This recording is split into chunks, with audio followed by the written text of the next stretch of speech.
Today I want to dive into how I use ChatGPT in my YouTube marketing workflows. I'll be showing you my chat prompts I use for my core content creation for YouTube. Of course, there's so many other ways to use ChatGPT within your marketing workflows, from social media posts to emails to planning out your full month of content. In this video, we are focusing on just the ChatGPT prompts I use to publish YouTube videos, promote those videos, and repurpose my videos for blog posts. In general, I don't use ChatGPT to outline or write my YouTube scripts, but you 100% can. That's just not my process, though I love using chat to help me brainstorm and get topic ideas. I will be showing you how I use it to brainstorm and get topic ideas, but that'll be at the end of the video. We're going to start with a video I've already edited and transcribed using Descript. If you aren't familiar with Descript, it's an amazing video editing software that makes your video editing life so much easier. So let's pop over to the screen view and dive into my YouTube ChatGPT workflows. So we're going to open ChatGPT and we are going to paste in our transcript. I've already downloaded my transcript from Descript, which is what I use to edit and transcribe my videos. This is a transcript from a video I made last month, and I don't do any special editing or formatting to it. I have my basic prompt that I use with my scripts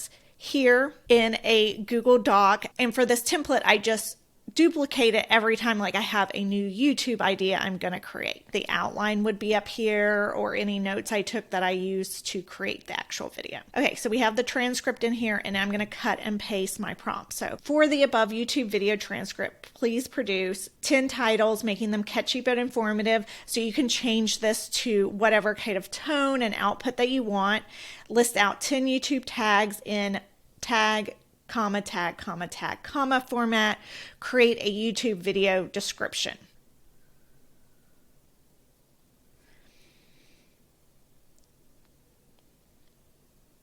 Okay, so it gave me my titles, it gave me my YouTube tags. The YouTube tags, in general, that prompt works with the format, comma. Every once in a while, it goes crazy and it provides me sentences, 10 sentences instead of just 10 words. I'm not sure why it does that, but most of the time it gives me what I actually want. And then YouTube description. So what I like to do is I just cut and paste these. You can also cut and paste the whole thing using this, but I just like to do it like this. What I do is I actually put it below my chat prompts. And then I put the actual titles that I want to use, because sometimes I combine several titles and stuff. So this is just my process for doing it. You of course can use that and cut and paste the whole thing in. The tags, I usually just review it and make any switches I want.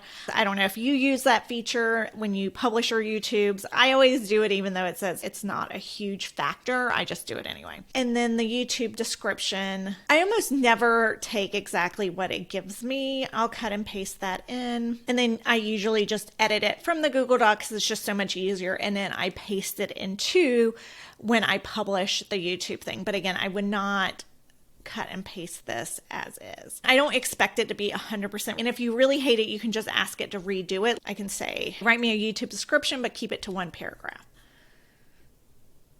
Okay, so that gives me closer to what I would traditionally probably feed into my YouTube channel. And I'm not trying to give you advice on how to do your YouTube, just how to use chat for your YouTube workflow. Okay, so then of course, once you get your YouTube video published, you want to promote that probably on your other social media channels. The other thing that I always do, while it did give me titles up here, I almost always ask it for more titles, because a lot of times what I'll do is I'll take several titles and put them together to make one title. I'll just show you that real quick. I'm going to say, write me 10 informal and descriptive titles for the above YouTube transcript.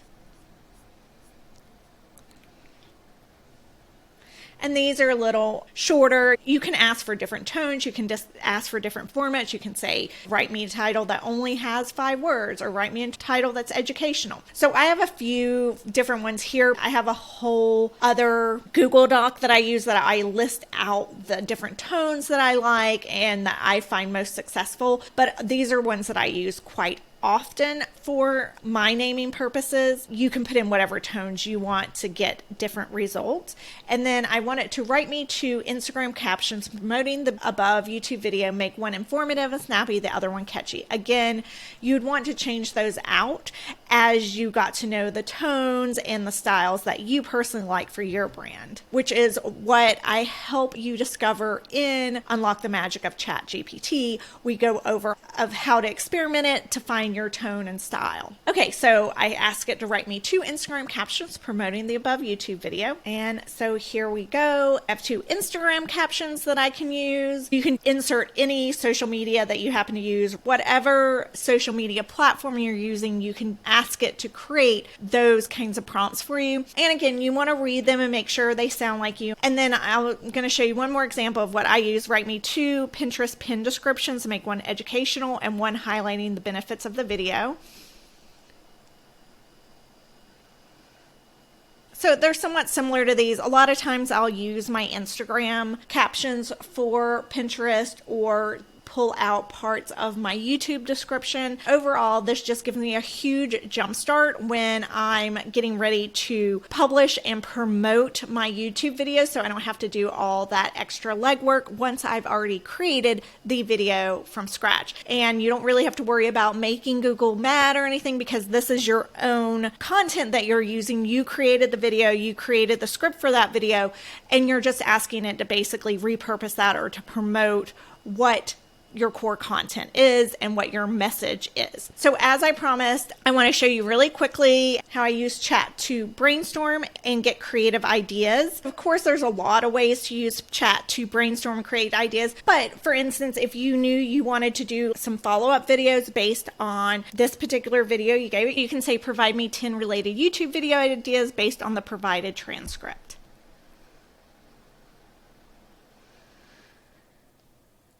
Okay, so there it goes. You, of course, can say elaborate on some of these ideas. You, of course, could ask for ideas just based off a title that you give it or prior YouTube titles, but this just gives you an idea about how you can use it to brainstorm. You can find other examples within some of my existing YouTube videos about how to use ChatGPT to brainstorm and get creative in your business. Finally, let me show you how I asked chat to help me turn a transcript into a blog post. We're going to start a new chat for that. Once again, we're cutting and pasting in our whole transcript. Based on the above transcript, please provide me a blog post with 3 main header sections with no more than 1 subheading per header section.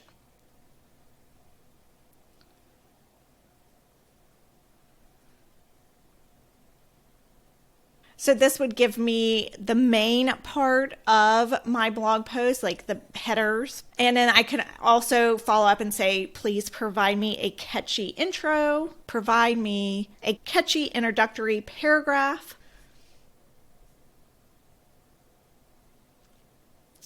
And so I can take this and I can edit it to make sure it sounds like me, but it is based off my content. So then that helps me more easily turn my YouTube videos into written blog posts. I hope this video helped inspire you a little bit about how you can use chat with your current content workflows and how it really helps you save time when it comes to getting the most out of that core content that you are creating. If you want to learn more about how to use ChatGPT in your business, please join me in my course, Unlock the Magic of ChatGPT. You can find more information below.